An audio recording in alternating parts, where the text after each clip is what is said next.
Sri N.C. Agarwal did his graduation in mechanical engineering from IIT Kanpur in 1972 and joined HAL. He joined R&D Center of HAL Lucknow as an aeronautical engineer in February 1974 and spent 27 years in design and development of aerospace systems and equipment. His specialization has been in hydraulics, flight control, and fuel system. He was promoted as AGM design in July 2001 and shifted to AIDC Bangalore, where he headed flight control system, armament and seats, and also airworthiness groups. In addition, he looked after quality control and P&A departments. He was a member of the core team which achieved first flight of intermediate jet trainer in 20 months' time. He was closely associated with LCA and Jaguar upgrade projects. He was awarded Brilliant Roy Trust Award in 1999 by Aeronautical Society of India for developing high-speed hydraulics pump for aerospace and strategic applications, and was conferred R&D Innovation Award 2003 by Society of Defense Technologies in its inception year. Elevated as General Manager, Accessories Division Lucknow in July 2005 at a critical phase when new projects, that is accessories for Su-30, LCA, and IJT were to be productionized. During his 3-year period, not only these projects have been successfully productionized, he also brought all-round improvements in the division. There was an improvement in sales of more than 30% in 3 years. He has been a keen HR man and was one of the initiators of in-house discussion of HRD needs in 2004-2005, which resulted in a series of HR initiatives in the company. He was elevated as Director Design and Development as a board member in HAL and looked after aircraft, rotary wing, and engine design centers and the helicopter production divisions. The main projects were ALH, LCH, LCA, IJT, FGFA, MTA, and HPT-32 replacement aircraft. After formation of a separate helicopter complex, he is now responsible for of 3 R&D centers, that is AIDC, MCSRDC, and ETBRDC. Now I request Sri N.C. Agarwal sir to take the chair of the session. Well, a very good afternoon to all of you. We have 4 leading speakers in this afternoon session, and from 4 leading organizations.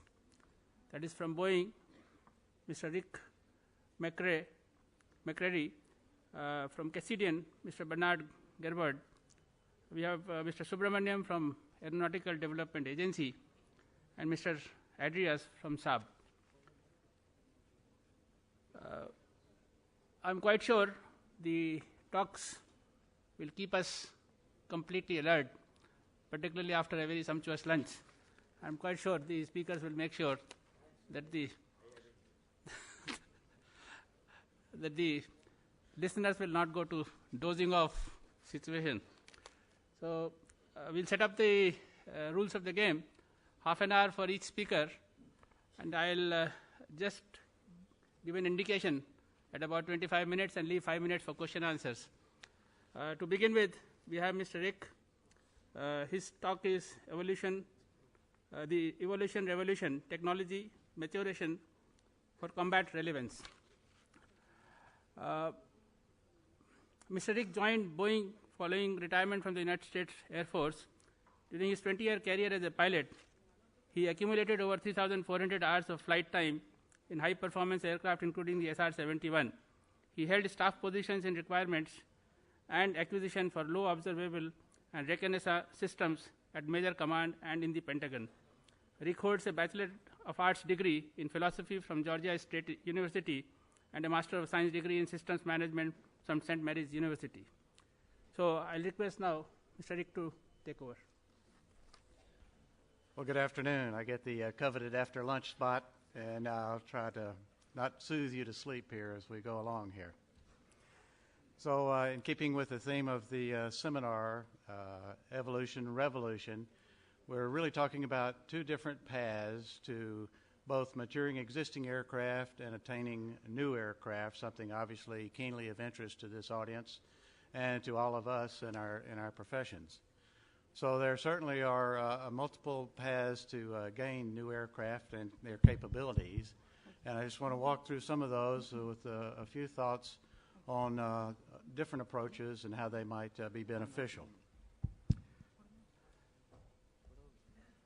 Certainly, aircraft have evolved very quickly. Combat aircraft probably most quickly because of the urgency of combat needs during wartime. Just in the last 50 years, we've seen dramatic changes in the capability of combat aircraft. Of course, what we see then are those changes become embedded in the design philosophy and indeed become core capabilities of all of the aircraft on both sides of the fight, if you would. Certainly, in 1950, there was a dramatic change from propeller-driven straight-wing aircraft to jet-driven straight-wing aircraft, and then quickly into swept wing, which enabled us to have supersonic combat aircraft. From that point forward, of course, you would never design another combat aircraft that didn't have swept wing, so you could take advantage of the speed and the benefits that brings to you. So for a few years during that period, 50, 55, up into the 60s, and then almost the 70s, what you saw was a continued advancement in speed based on the ability with the swept wings, improvement in propulsion, and other factors, material selection, to enable you to attain what was a key element in combat capability. But what we saw starting in about the 70s was a change to aircraft that had more capability, but also had more threat margin. So integrated air defenses emerged, which required the combat aircraft to be more capable, both in its ability to defeat those threats, but also its ability to go in and prosecute combat activity. So we began to see really the emergence of multi-role aircraft, and that was partially due to the increasing cost as we started to build non-mission-specific aircraft, but also because of the ability to use those aircraft more effectively across the different ranges of combat as the war was prosecuted. So we've continued to see that evolution, if you will, of improved avionics that have transformed the airplane.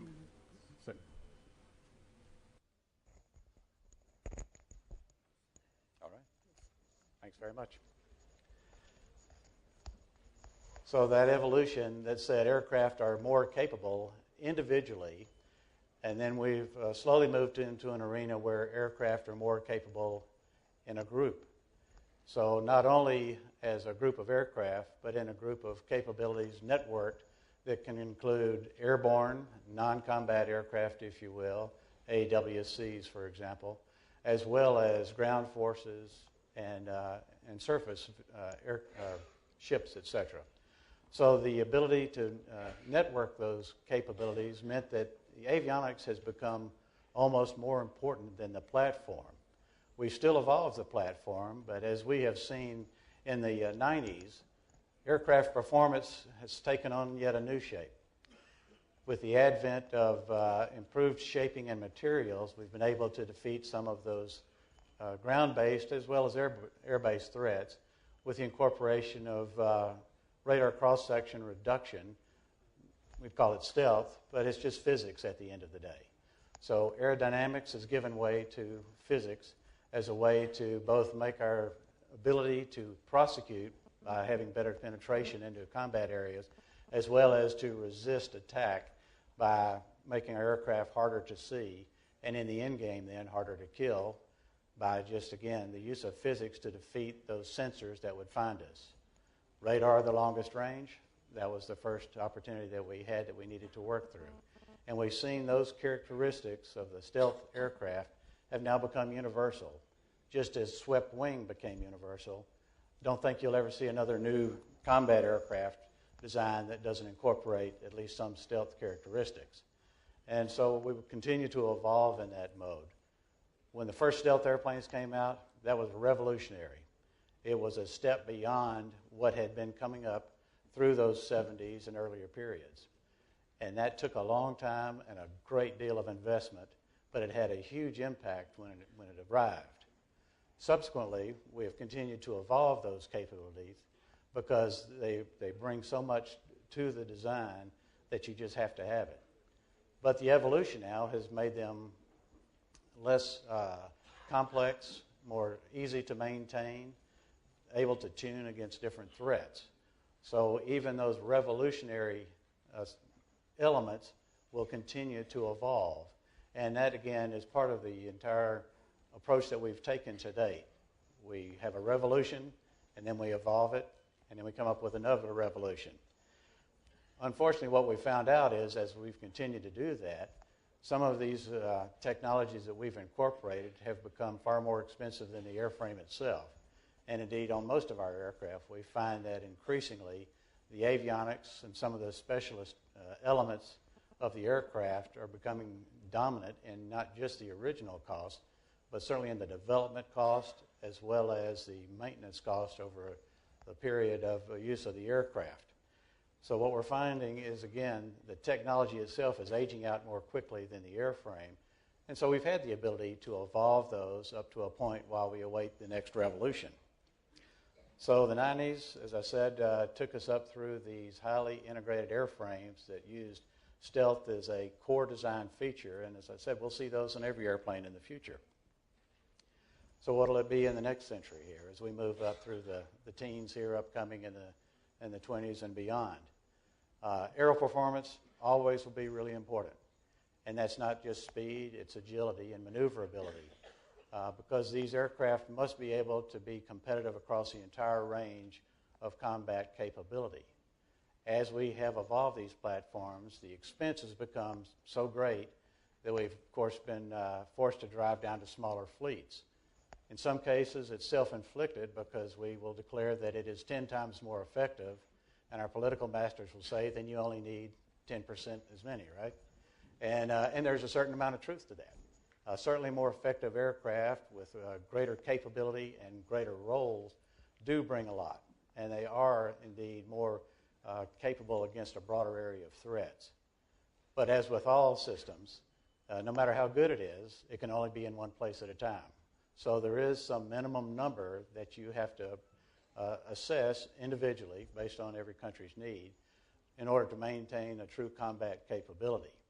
And so that is in direct conflict with the revolutionary approach that says I'm going to invest everything in a big bang approach that says I'm going to have some very unique capability that my opponent doesn't have. We worked through that for many years during the Cold War, and finally just essentially it became too expensive to compete. So now there is a desire and a need to start to reverse the trend somewhat. We need to be more cautious about what we're investing in. Indeed, what we found is these very expensive, high-end airplanes, magnificent airplanes, take a long time to evolve because we're trying to integrate numerous new technologies, which makes it very difficult to do in some instances.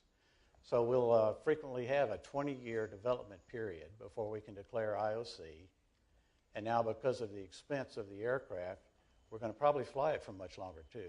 Today we're flying our aircraft for 30 years, 40 years, and in order to get the investment back out of the airplane. And we're also not developing new airplanes as quickly as we did in the past. So we're not into the manufacturing element of that as well. We're able to get the cost down. During my days in the Air Force, the average age of a fighter aircraft was less than 10 years. Today it's over 20 years, and that's growing. What does that mean? It means that we can no longer design aircraft to use for a short period of time.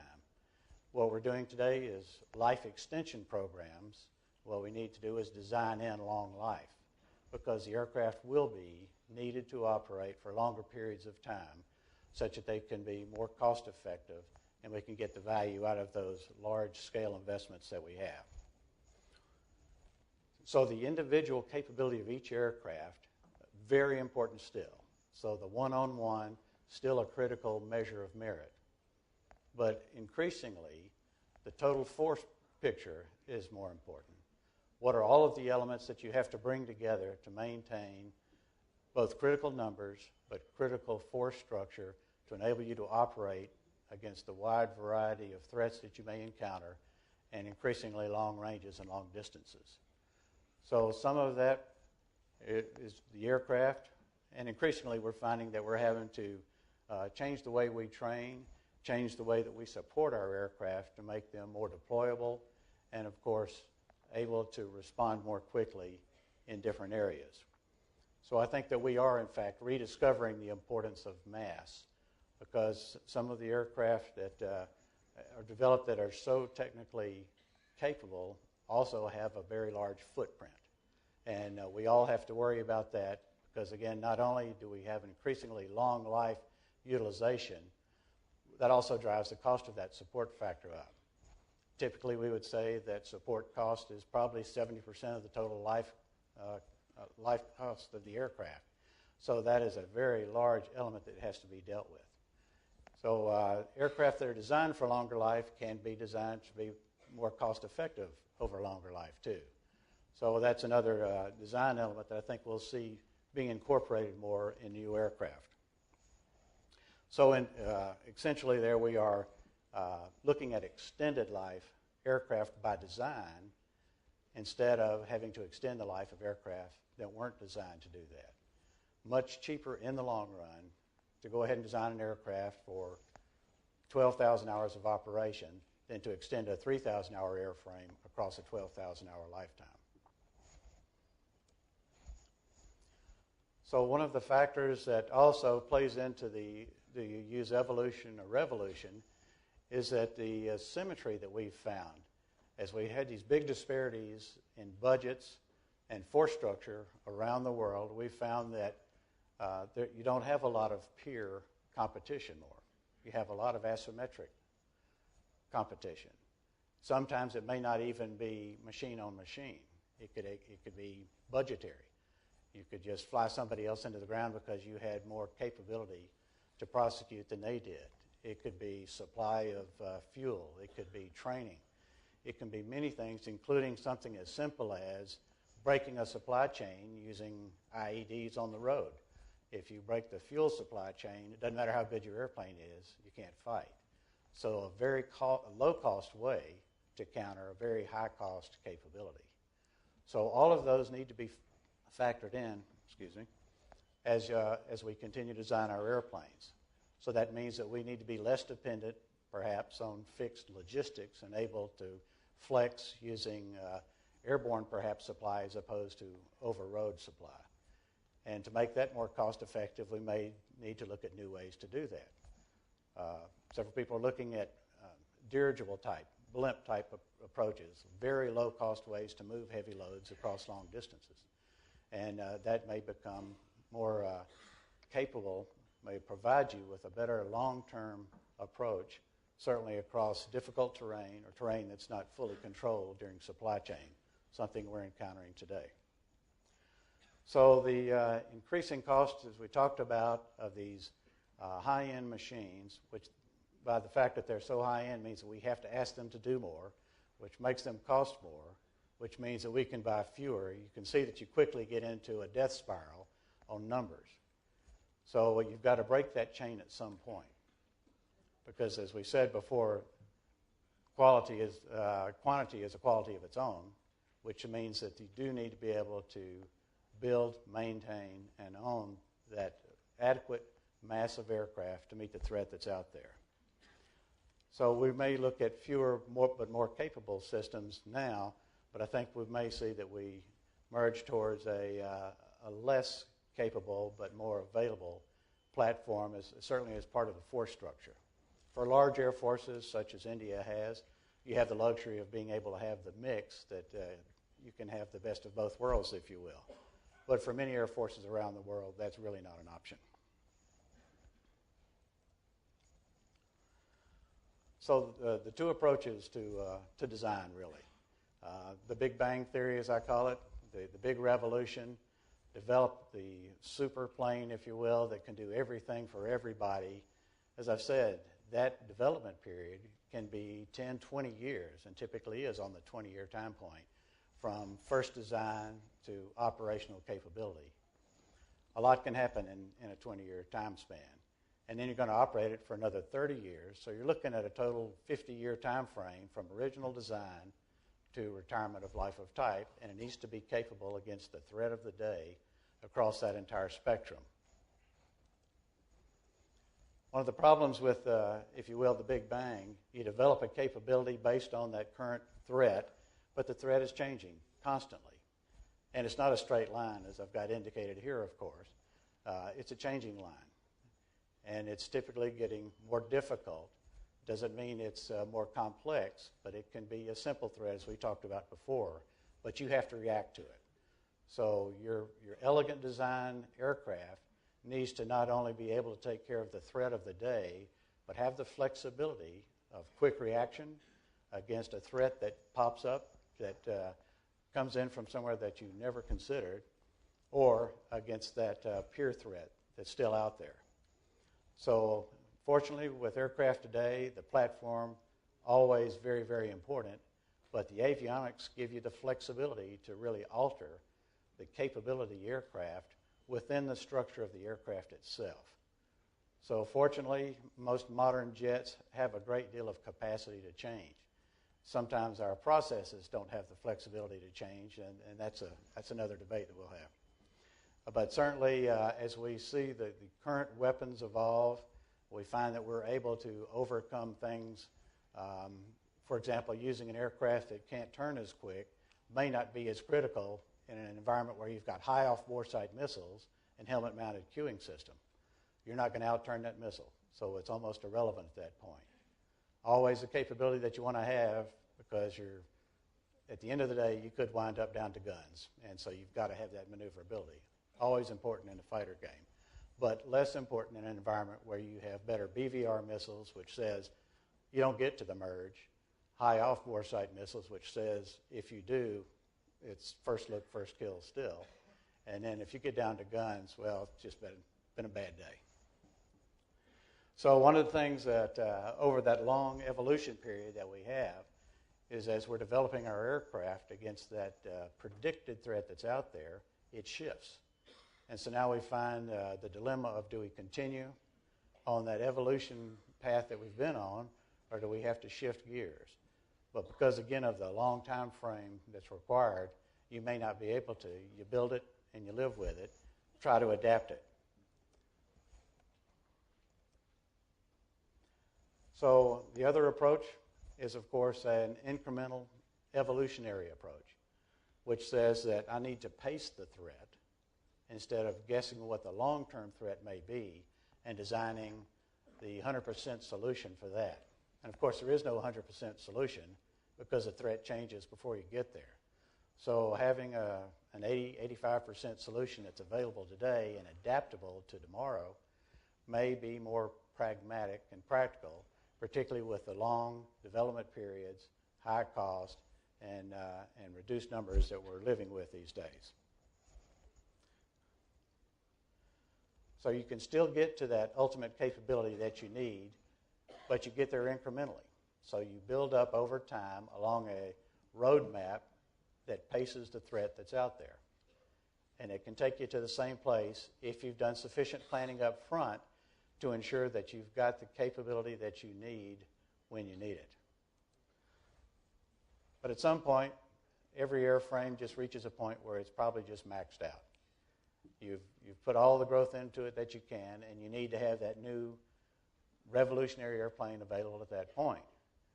But the real revelation may be that I've got a new airplane that I continue to grow, which gives you, again, that incremental ability to pace the threat affordably as your technology matures. The Sioux is a great example of this. Great airplane that's been able to grow over time, adapt to the environment, and stay relevant. And a lot of that is, frankly, based on having the size that you need to put new capability into the airplane. Wonderful airplane that's been able to bring technology in and keep relevant over a long period of time. And, of course, I would have to tell you that Super Hornet is also an aircraft like that, but a different approach. So what we did was when we first designed the Super Hornet, we knew that the technology that was available at the time was what we were going to have to live with for the first 5 years of life.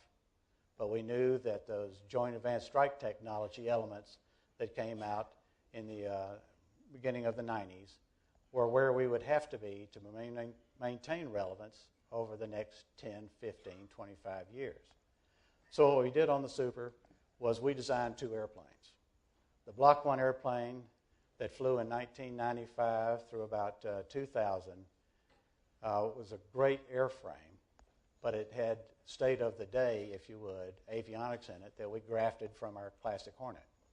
We also designed an entirely new front end for the airplane, so from the front of the wing forward, an entirely new forward integrated forebody that would be able to accept ESA radar, advanced FLIR, high-speed computers, optical data bus, the things that we knew that you'd need to be competitive as the aircraft grew out for a 30-year time frame.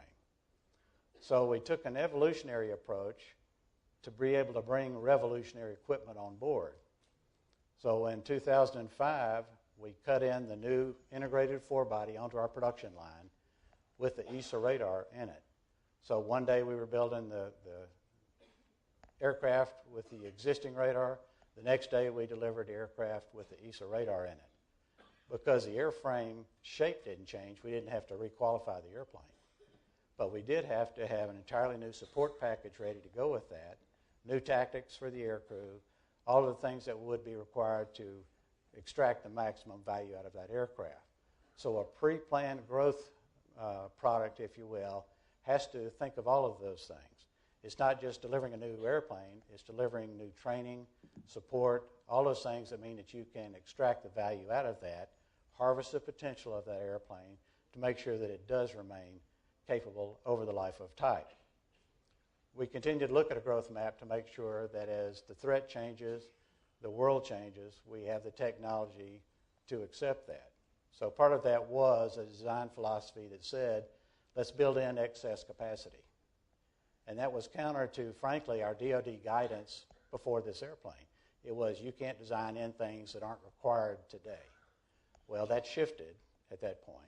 We were able to design for the new technology that we knew that was coming but wasn't mature. We designed in big inlets because in the classic, at about the 20-year point, there was a desire for increased performance.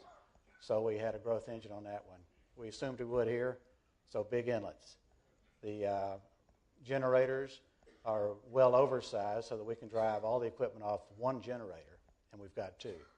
So those are the kind of things that we had to design in up front, including large liquid cooling and things of that nature that we knew would be required for an ESA, but weren't in the original design. Provisions put in to accommodate technology as it matured. And it's made for a very smooth running program, 450 airplanes delivered ahead of schedule. We have taken cost out of the airplane every year and added capability. And all that's not magic. It is just planning ahead and having a growth path that you incorporate and design in and work with vigor. So it can work. There is a path forward to have today's capability, tomorrow's technology at a reasonable price so that you can have the force structure you need at the end of the day. So cost schedule, integral part of the aircraft designer's program as well. Again, we're looking at a 50-year period of performance if you take in the design, manufacture, and out to planned withdrawal date. Low risk. Risk is killing a lot of our programs. And part of that is we're forced into these rapid development programs, and everything has to be perfect. We don't build as many airplanes as we did in the past, so we're relearning a lot of things as we go. When we were designing a new airplane every 10 years, you kept that corporate memory. When you're 30 years between new airplanes, it's hard to do that. So long life, it is a way of life. But designing it in up front is the answer. It's not we're going to design for 3,000 hours and hope that we get to build a new airplane. It's we better design for 9,000, 12,000 hours and anticipate the fact that the new airplane may come along or it may not. but we have to be combat relevant and ensure that our customers, the combat aircrew, have a reliable and combat effective aircraft. So there's just no silver bullet out there. Nobody's going to invent the magic thing. We'll always have revolutionary things that will set us apart, and those are great. But they will become part of the design of the aircraft for everybody over time. That's just the law of nature. So that's going to happen. We need to just plan for that and know that we need to stay ahead of the threat on an incremental basis. And the way to do that is to have a flexible airframe that can incorporate that growth as you need it and react to those unseen factors that you might have.